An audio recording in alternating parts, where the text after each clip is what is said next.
Where a task can be accomplished in accordance with the reason which gods and men share, there is nothing to be afraid of, because where there is the possibility of benefit from an action which comes along the proper path, following our own human constitution, there should be no lurking fear of any harm. Everywhere and all the time it is up to you to honour God in contentment with your present circumstance, to treat the men who are at your present company with justice, and to lavish thought on every present impression in your mind, so that nothing slips in past your understanding.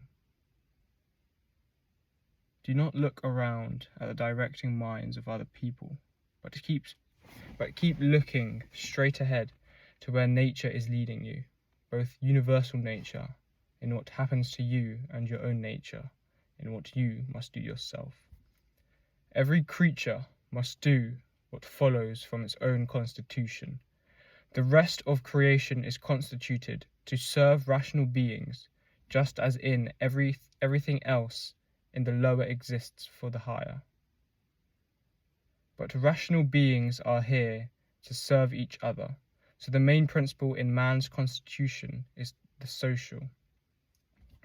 The second is resistance to the promptings of the flesh. It is the specific property of rational and intelligent activity to isolate itself and never be influenced by the activity of the senses or impulses. Both these are the animal order, and it is the aim of intelligent activity to be sovereign over them and never yield them the mastery, and rightly so, as it is the very nature of intelligence to put all these things to its own use. The third element in rational constitution is a judgment unhurried and undeceived. So let your directing mind hold fast to these principles and follow the straight road ahead. Then it has what belongs to it. Imagine you were now dead, or had not lived before this moment. Not to view the rest of your life as a bonus. Imagine you were now dead, or had not lived before this moment. Now view the rest of your life as a bonus, and live it as nature directs. Love only what falls your way and is fated for you. What could suit you more than that? In every contingency, keep in your mind's eye those who had the same experience before and reacted with vexation, disbelief, or complaint. So where are they now? Nowhere. Well then, do you want to act like them? Why not leave the moods and shifts of others to the shifting and shifted, and for yourself concentrate wholly on how to make use of these contingencies. You will then use them well, and they will be raw material in your hands. Only take care and seek your own best good in all that you can do. Remember these two things: the action is important, the context is indifferent. Dig inside yourself.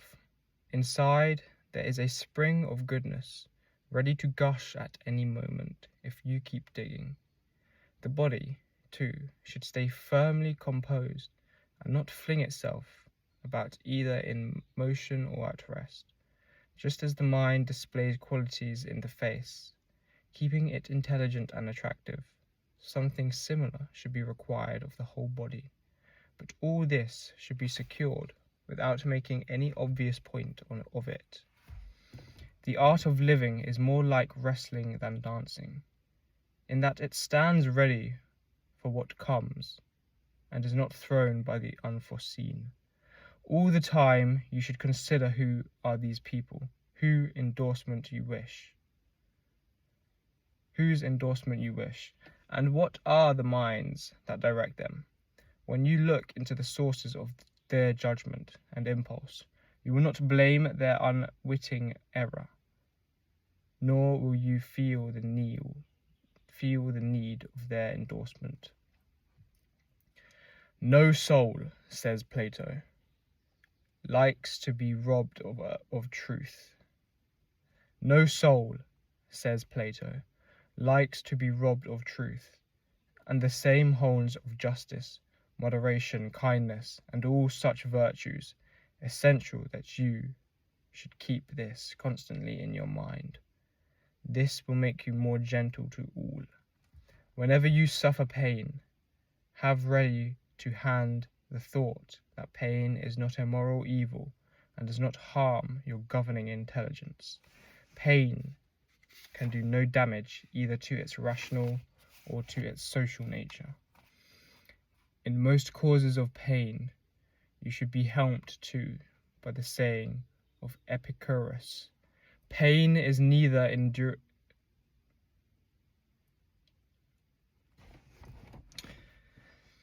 In most cases of pain, you should be helped too by the saying of Epicurus, pain is neither unendurable nor unending, as long as you remember its limits and do not exaggerate it in your imagination.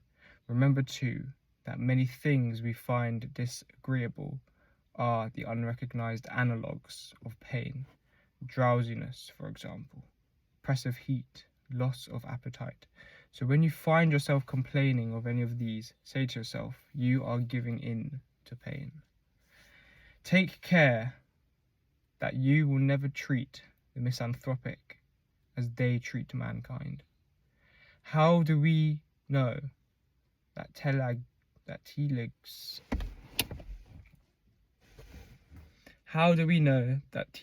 character did not make him a better man than Socrates? It is not enough that Socrates died a more glorious death than he argued more skillfully with the sophists, that he showed greater endurance in spending a whole night out in the frost, that he was braver in his decision to refuse the order to arrest Leon of Salamis, that he swaggered in the streets, though one could well question if this last is true. No, what we need to investigate is the nature of Socrates' soul. We should ask whether he was able to be content with a life of justice shown to men and piety to gods, neither condemning all vice wholesale, nor yet toadying to anyone's ignorance, not regarding anything allotted to him by the whole as misplaced in him or a crushing burden to endure, not lending his mind to share the poor passions of the flesh.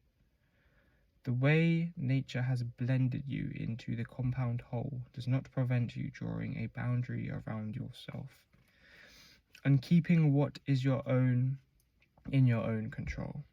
Always remember this. Remember too that the happy life depends on very little, and do not think, just because you have given up hope of becoming a philosopher or a scientist, you should therefore despair of a free spirit, integrity, social conscience, obedience to God. It is wholly possible to become a divine man without anybody's recognition. Live through your life without pressure, and in the utmost contentment, even if all are clamouring what they will against you, even if wild beasts are tearing off the limbs of this poor lump of body accreted.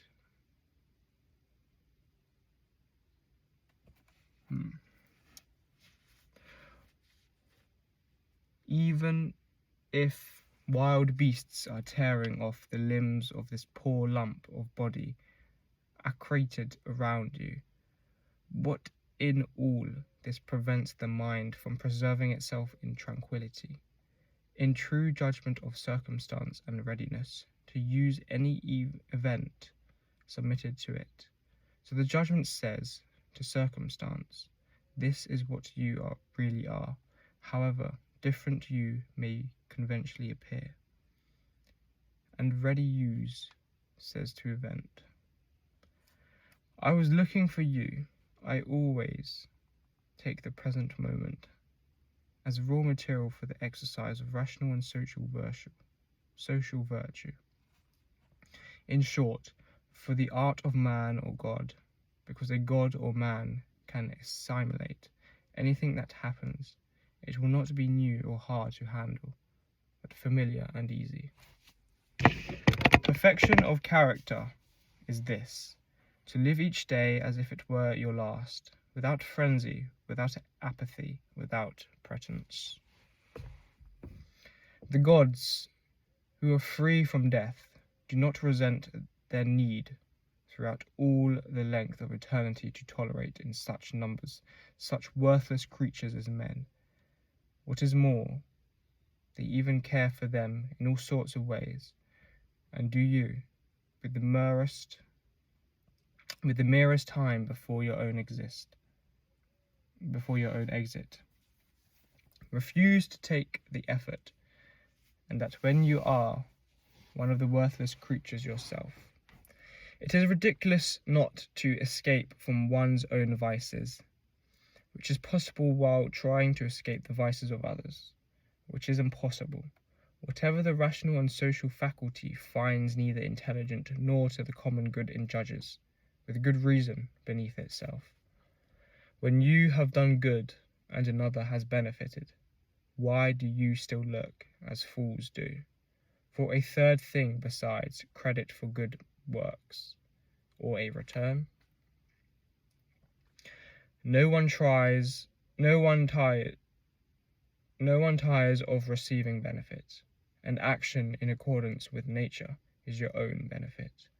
Do not then tire of benefit gained by benefit given. The nature of the whole set itself to create a universe. So now either everything that comes into being springs from that as a logical consequence, or else even the primary aims to which the directing mind of the universe sets its own impulse are irrational. Reminding yourself of this will help you to face much with greater tranquility. End of Book 7.